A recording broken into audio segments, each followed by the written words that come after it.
या वर्षी राज्य सरकारला काय बुद्धी सुचली, त्यांना कोणी कानमंत्र दिला माहीत नाही, परंतु या वर्षापासून त्यांनी ही अट जी आहे शहरामध्ये ही फक्त 1 किलोमीटरची ठेवलेली आहे। इनडायरेक्टली किंवा ह्याचा अर्थ असा होतो की मुलांनी शिक्षणच घेऊ नये अशी तरतूद या राज्य सरकारने केलेली आहे। म्हणजे शिक्षणाकडं आपली मुलं जाऊ नये, गरीब विद्यार्थी, वंचित घटकातील विद्यार्थी, मागासवर्गीय विद्यार्थी यांनी शिक्षणच घेऊ नये असं एक षडयंत्र राज्य सरकारतर्फे राबवलं जात आहे, ज्याचा तीव्र शब्दात आम्ही निषेध करतो। Please follow, like, share, comment and subscribe the Samyak Kranti channel. Thank you. जय भीम जय संविधान। आपल्या भारताचा विकास जो आहे तो दोन गोष्टीवर आहे। एक म्हणजे आपलं जे लोकशाही आहे ती लोकशाही आणि त्या लोकशाहीमधलं मतदान यावर, तसेच भारतामध्ये जो दुसरा विकास आहे तो शैक्षणिक आहे। शैक्षणिक धोरण चांगल्या प्रकारे राबवलं तर भारताचा विकास चांगल्या प्रकारे होऊ शकतो। परंतु आपल्या भारतामध्ये असं दिसतंय, म्हणजे लोक तर म्हणतात की ना लोकशाही व्यवस्थित चालू आहे, ना संविधानाचा अंमलबजावणी होत आहे, ना शिक्षणाची अंमलबजावणी व्यवस्थितपणे होत आहे। आता आपण बघितलं की महाराष्ट्र सारख्या देशातील जे काही सर्वात प्रगत मानल्या जाणाऱ्या राज्यामध्ये या ठिकाणी शिक्षणाचे 3-13 वाजलेले आहेत। आपण बघितलं आरटीचा जो नियम आहे तो अतिशय जाचक नियम या ठिकाणी लावण्यात आलेले आहे। आपल्यासोबत आहेत डॉक्टर सिद्धार्थ धेंडे, जे माजी उपमहापौर आहेत आणि या ठिकाणी त्यांचं शिक्षण क्षेत्रात या पुण्यामध्ये भरपूर काम आहे। त्यांच्याकडनं आपण जाणून घेणार आहोत। अण्णा, काय सांगाल तुम्ही, हे जे नवीन धोरण आरटीने राबवलेलं आहे 1 किलोमीटरच्या आतमधलं, त्या धोरणाविषयी आपली काय प्रतिक्रिया आहे आणि हे धोरण कशा प्रकारे आलेलं आहे, या धोरणामुळे विद्यार्थ्यांना आणि पालकांना काय त्रास होणार आहे?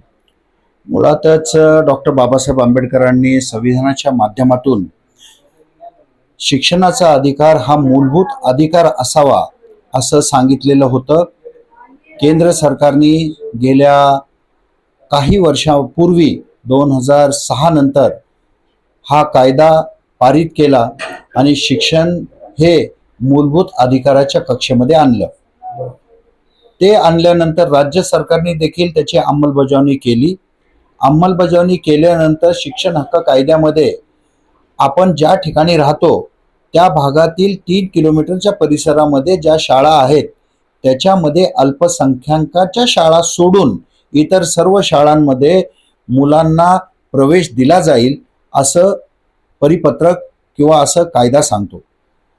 गेल्या वर्षापर्यंत 3 किलोमीटरच्या परिसरामधील जेवढ्या शाळा आहेत, मग त्या सरकारी असतील, निम सरकारी असतील, जिल्हा परिषदेच्या असतील, महानगरपालिकेच्या असतील किंवा खाजगी असतील, फक्त अल्पसंख्याक दर्जा नसलेल्या शाळांमध्ये या भागातील सर्व मुलांना, विद्यार्थ्यांना प्रवेश दिला जात होता।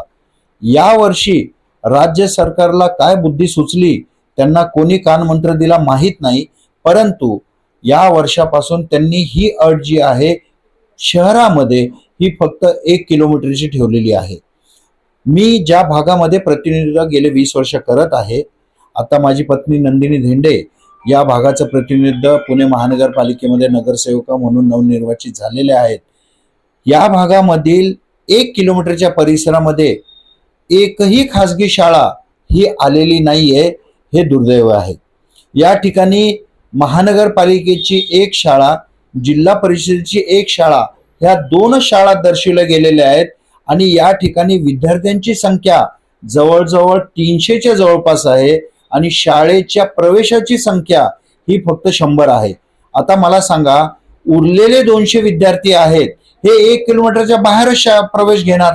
आता 1 किलोमीटरच्या बाहेर प्रवेश घ्यायचा आणि जे गरीब आणि मागासवर्गीय घटकामधील मुलं आहेत त्यांना जो फायदा मिळतो या शिक्षण हक्क कायद्याचा, तोच मिळणार नाही। म्हणजे इनडायरेक्टली किंवा ह्याचा अर्थ असा होतो की मुलांनी शिक्षणच घेऊ नये अशी तरतूद या राज्य सरकारने केलेली आहे।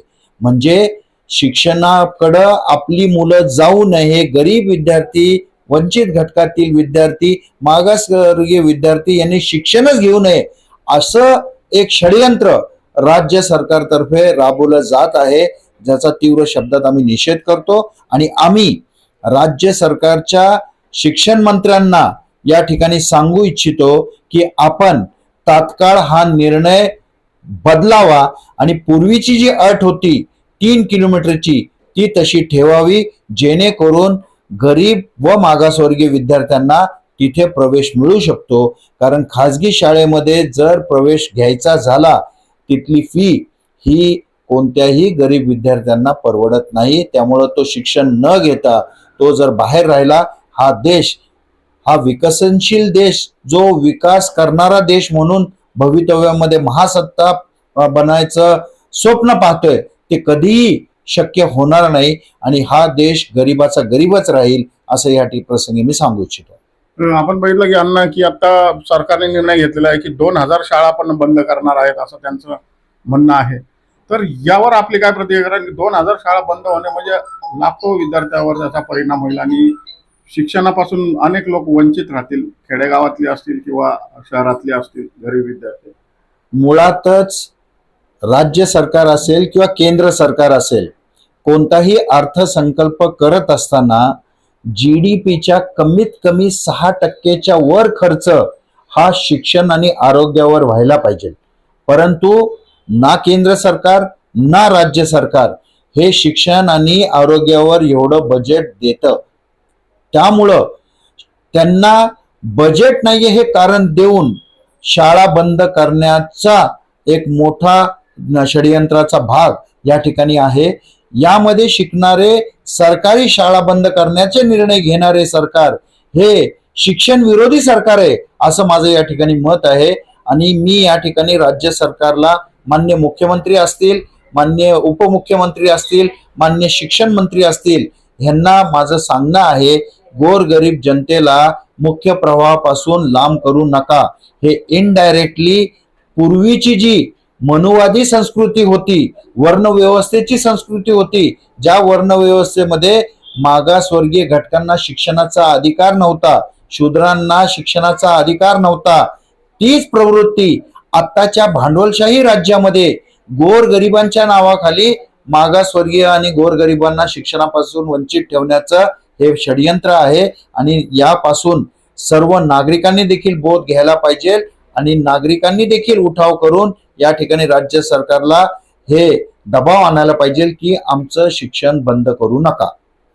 या ठिकाणी विद्यार्थ्यांनाच नाही पण पालकांना तुम्ही काय आवाहन कराल? कारण पालक आता हवालदिल झालेले आहेत, त्यांच्या ऍडमिशनची प्रक्रिया सुरू होत आहे. तर याबद्दल तुम्ही पालकांना काय आवाहन कराल? मी या ठिकाणी पालकांना एवढंच आवाहन करू इच्छितो, आता सर्व पालकांनी मिळून आपल्या ज्या पालक संघटना आहेत त्याच्या मार्फत मी स्वतः माझ्या बरोबर ज्या संघटनेमध्ये मी काम करतो त्या सर्व संघटनेच्या मार्फत आम्ही राज्य सरकारकडे लेखी मागणी करत आहोत.